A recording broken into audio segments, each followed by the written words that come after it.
Ok, vamos a seguir y hablar sobre el conductismo. Y bajo la teoría del conductismo, las áreas difíciles en el aprendizaje de una segunda lengua se deben a los contrastes entre las lenguas. Y a eso se le llamaba interferencia. Y he puesto unos ejemplos. Por ejemplo, no tenemos el género en inglés y por eso muchas veces es difícil para los aprendices de español que hablan inglés como lengua nativa am, a desarrollar la habilidad de usar el género en español en una manera automática. Y hacemos muchísimos errores con eso aún en los niveles avanzados y superiores, porque es un poco difícil porque no es parte de nuestro sistema lingüística de la lengua nativa. También en la pronunciación vemos una dificultad cuando tenemos que pronunciar la R en español, porque en inglés tenemos lo que llamamos una R retroflex. Es retroflex R, es la R que hacemos en inglés como R, red. Es bastante diferente pronunciar ese tipo de R que la R español de guitarra, por ejemplo. Um, la transferencia refiere a puntos de similaridad entre los dos idiomas y eso conduce a la transferencia de algunas características de la lengua. Por ejemplo, la pronunciación de la mayoría de los consonantes en inglés son muy similares a la pronunciación de los consonantes en español. Por eso no es muy difícil pronunciar muchas de las palabras. Vemos más dificultad con las vocales. También tenemos muchos cognados entre el inglés y el español y eso nos ayuda a poder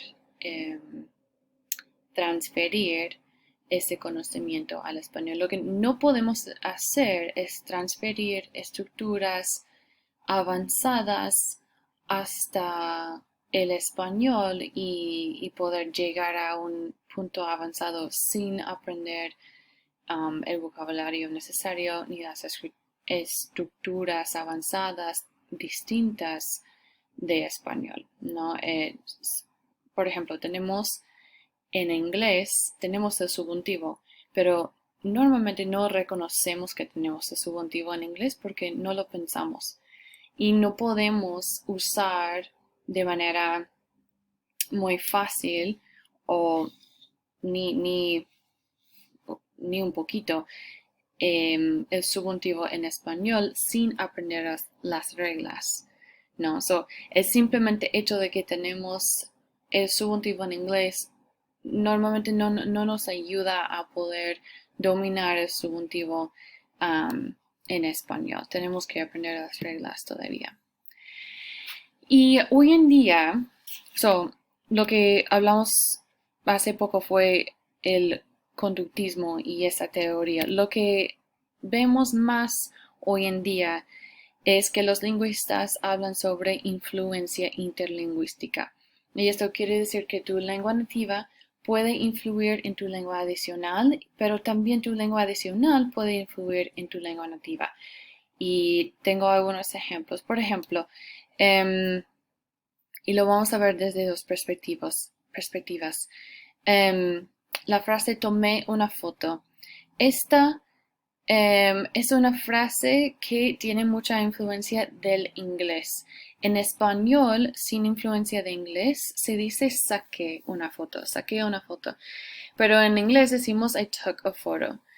Entonces, muchas veces los que hablan inglés como lengua nativa dicen tomé una foto. Y ahora incluso muchos hablantes nativos de español dicen tomé una foto por el contacto con el inglés, especialmente en los Estados Unidos o en México, donde tienen mucho contacto con hablantes de inglés, es común escuchar tomé una foto. Igual como vamos a enfocarnos en dos puntos, por ejemplo. La manera correcta de decirlo es vamos a concentrarnos. Pero en inglés decimos we're going to focus on y usamos en español ese cognado. Es un cognado falso técnicamente, pero ahora es bastante común decir vamos a enfocarnos. También tomar una clase. Tomar una clase es un calco de inglés, pero es aceptado ahora en español, por lo menos en los Estados Unidos. No sé de México, pero tomar una clase debe ser hacer un curso o asistir un curso, si estamos hablando del español sin influencia de inglés. Otro ejemplo un poco diferente, la influencia de mi segunda lengua, el español, y en mi lengua nativa, el inglés, es esto, la frase substitute for. En español decimos, quiero sustituir el brócoli por una ensalada. Eso quiere decir que tengo brócoli, pero quiero una ensalada. Entonces quiero sustituir el brócoli por esto quiero. Y una vez fui a comer con mi mamá y dije, I want to substitute the broccoli for a salad. Y lo que quería yo era una ensalada, pero en inglés debo decir, I want to substitute a salad for the broccoli. I think. Please let me know if I'm still incorrect. Because now, ahora, me tomó mucho tiempo aprender cómo hacerlo en español y ahora lo pienso así, pienso en esa estructura aún en inglés. Y es difícil para mí entender qué debo decir en inglés. Entonces dije, I want to substitute the broccoli for a salad when I already had broccoli. Y me miró, me echó una mirada la mesera.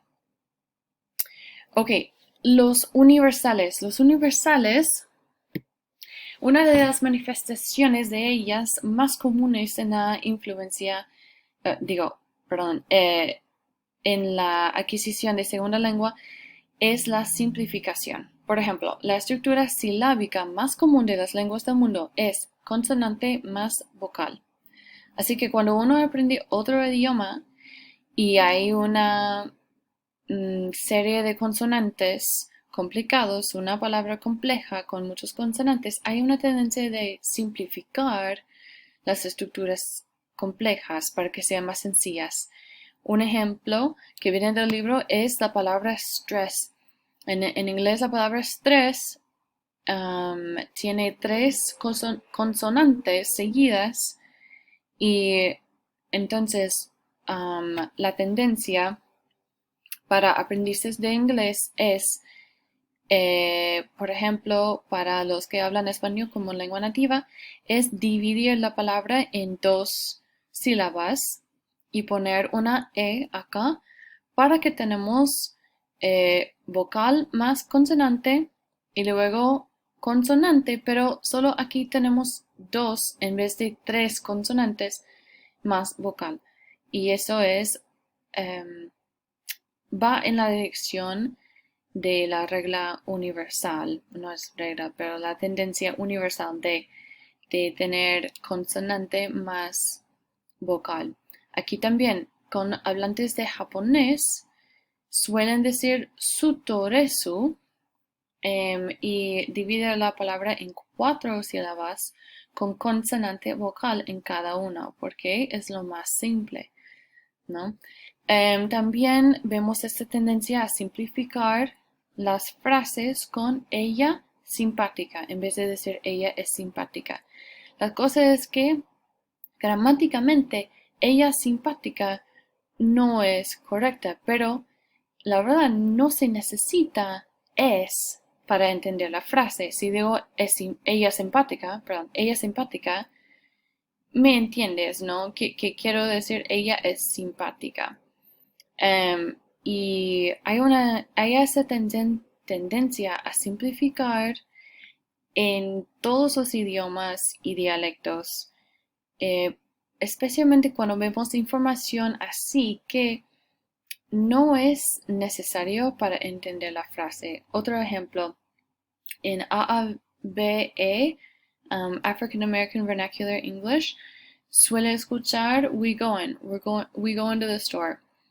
Um, y yo no soy experta en AAVE, entonces sé que hay unas diferencias de significado, pero el punto es que en la frase we going no necesita decir are, we are going, para entender lo que uno quiere decir, ¿no?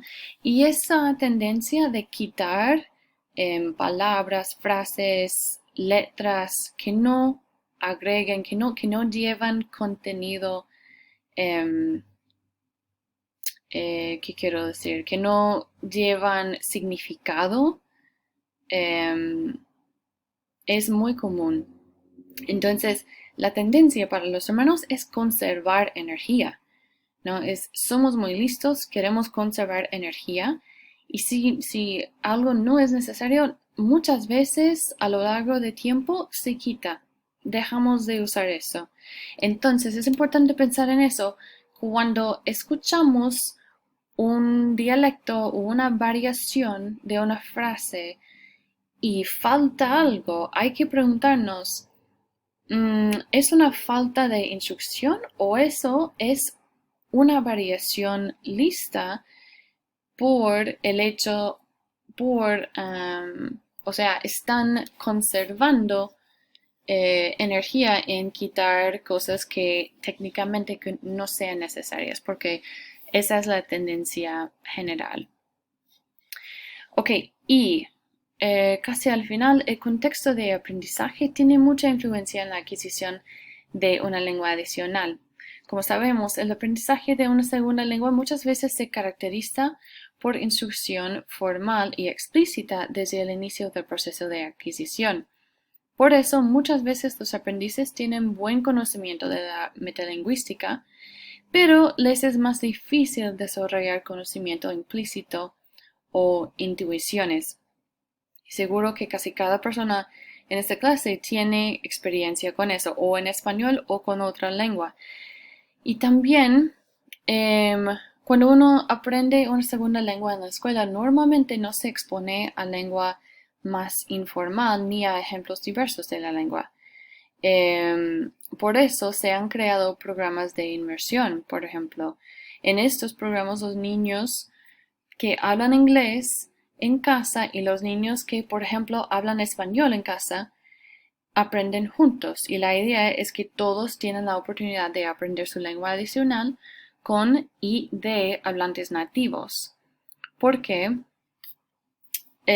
si estuvieran en una clase solo con hablantes de su propia lengua nativa, no tendrían la oportunidad de socializar en la lengua meta, solo tendrían la oportunidad de escuchar y practicar lengua más formal. Desafortunadamente, la realidad de estos programas es que muchas veces los niños prefieren hablar el inglés. Entonces, a lo largo de su tiempo en el programa, normalmente empiezan a hablar más y más inglés. Pero hay mucha investigación en eso y en cómo ayudar a esos programas a tener más oportunidades para que los niños puedan desarrollar su lengua minoritaria.